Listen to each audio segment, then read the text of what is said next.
One of the best wreath making techniques out there is called a cruffle method. That's basically where you curl in the ends from both sides to make sure you take care of that nasty fraying. This technique was created a few years ago by my friend This Southern Girl Can. I will link her channel in the description box below.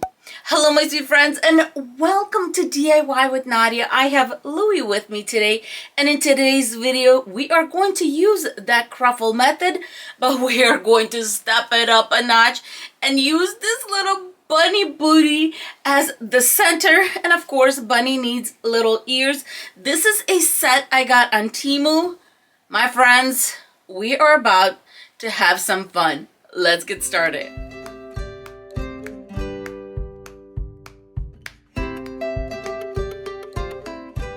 Here are the basic supplies for this wreath. You're going to start off with 2 rolls of Deco mesh. These are both 10 inches in width and 10 yards in length. If you would like to do curls for this wreath, you're going to need a 3rd roll of Deco mesh. I'm going to be using this stunning decorative one. If you do not want to make curls, all you do is substitute each curl with another piece of ribbon. I'm going to be using this ribbon from the Dollar Tree. 2 rolls should be just fine for this. I chose it because there's a little bit of blue and that's going to match the pants on my bunny. Here is what the bunny looks like. We're going to attach it by the strings that come with the bunny, and they come one on top, one at the bottom, so 4 all together. Here are the bunny ears and they come with 2 strings at the bottom. A total of 15 pipe cleaners. And for a wreath base, I'm using a 14-inch metal wreath form from the Dollar Tree. When it comes to our pipe cleaners, all we're going to do is just fold them in half. That'll take them down to 6 inches. And then when we cut them in half, we're just going to fold them in a little V and put them to the side. This will make it easy to grab these and put them straight onto our cruffle. We're going to start with this stunning Deco mesh and we're going to cut our curls. Now, because these squares are so sparse and so thick in between, what I like to do is, of course, use a wood burning tool. I like to use this sharp tip. Even if you use the other tips, as long as you use the tip of the tip, you will be fine. Sometimes this part is unnoticeable in the videos, but yes, I use a tempered glass cutting board to do this. This is in my description box below and always in my Amazon shop, along with the wood burning tool and the rotary cutters that I love to use. I'm going to first even out the Deco mesh, and by the way, please work in a ventilated area. I have an open window in front of me. I'm going to be cutting 30 pieces at 10 inches each. No matter how crooked your Deco mesh is, go in between 2 of the little strips all the way down. When it comes to my pink and green Deco mesh, I'm also going to use the heating tool simply because, well, A, I have it on, and B, there's foiling throughout this Deco mesh and I usually like to seal that up. I'm going to be cutting my Deco mesh into 24 inches. Our Deco mesh is 360 inches. Divide that by the 15 pieces we need from each roll of Deco mesh. That gives us 24 inches. If you want to be on the safer side, you can definitely cut your Deco mesh into maybe 23-inch strips. That'll be just fine, and it'll be plenty of Deco mesh to make your cruffle. Altogether, we are going to need 30 strips, 24 inches each, or a little shorter, maybe 23. And you can use as many colors as you want, as long as we have the 30 pieces that we need. As you can see, this one's real curvy, but that's okay. We are still going in between the same 2 lines all the way down. Let it roll naturally and put it in the laundry basket. My ribbon, I will be cutting into 12-inch strips. Next, we're going to do dovetails, so all I do is fold in half, cut out a little triangle so that we can get our dovetails. Altogether, you are going to need 15 strips of this ribbon. If you're going to add to every other cruffle, if you want to add a ribbon to every cruffle, you will need 30. With everything cut up, let's talk about how I'm going to pair the cruffles. So the green Deco Mesh is going to get one curl. The pink Deco Mesh is going to get a curl and a ribbon.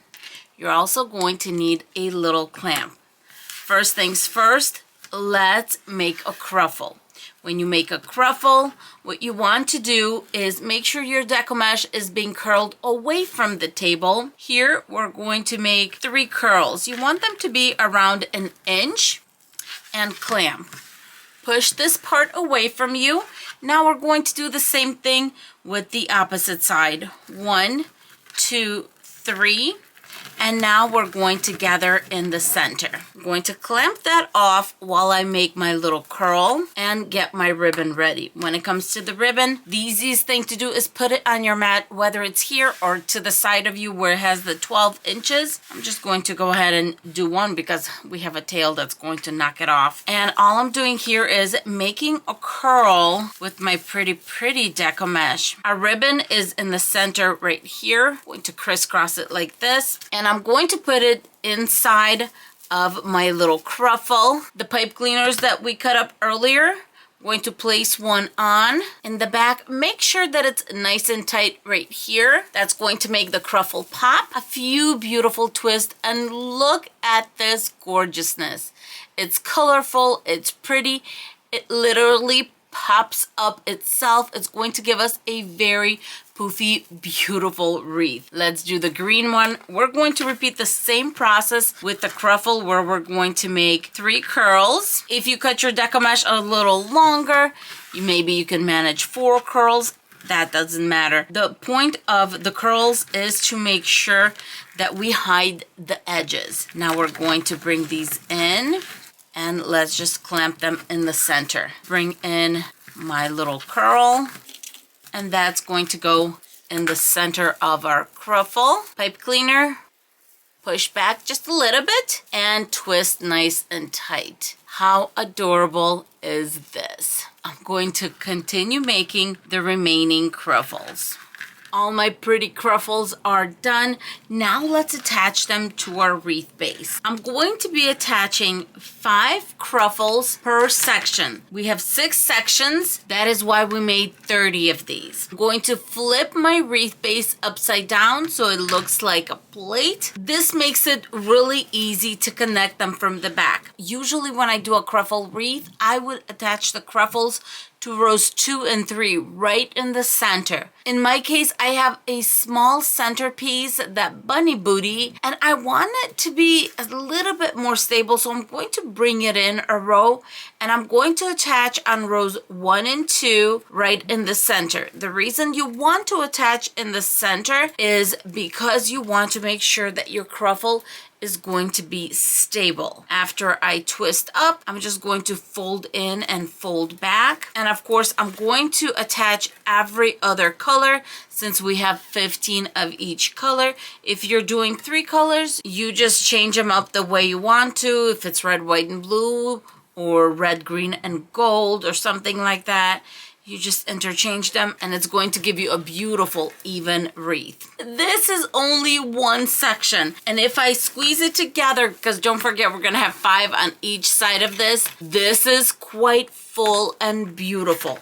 I'm going to go ahead and attach the rest of my cruffles, just doing every other pink, green, pink, green. This is what this wreath looks like halfway done. So full, so beautiful. Look how beautiful and full this wreath came out. I think it's so pretty. Now we're going to grab our bunny butt. I'm sticking the booty straight in the center. Let's flip. It has these 4 ribbon strips that we're going to attach. All I'm doing is I'm going to tie the ribbon in a little bow to make sure that it's where I want it to be. Then I'll come back and knot the little bows. That's all. Look at this adorable bunny butt. I like the way that looks. Now let's attach the ears. And I'm just going to eye where it's going to look adorable. I'm attaching the bunny ears to row 1 just so it's closer to the center and has more stability. The other one looks like it needs to be right here.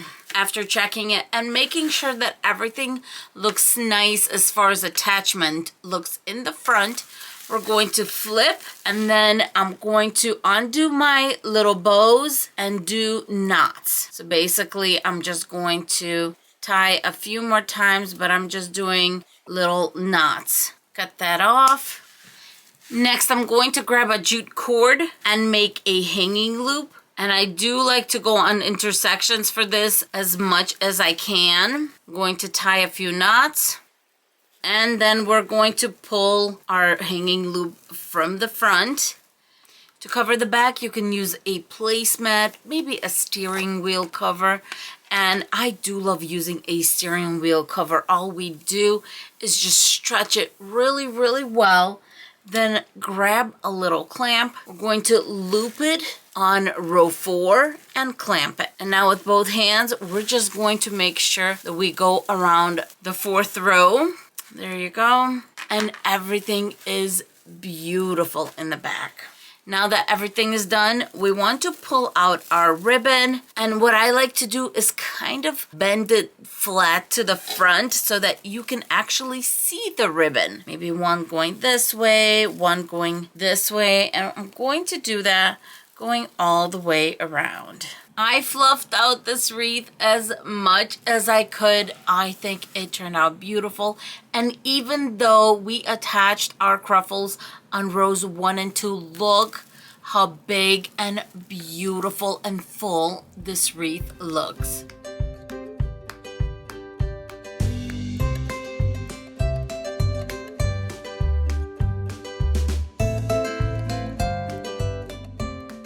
Now, how cute is that bunny coming out of that wreath?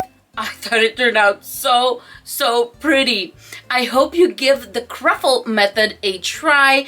And of course, don't forget to subscribe to this channel for more wreath tutorials like this. If you're looking for wreath ideas for a specific holiday, just go to my videos and in the search bar, enter that holiday. Thank you so much for being with us, and we will see you in our next video.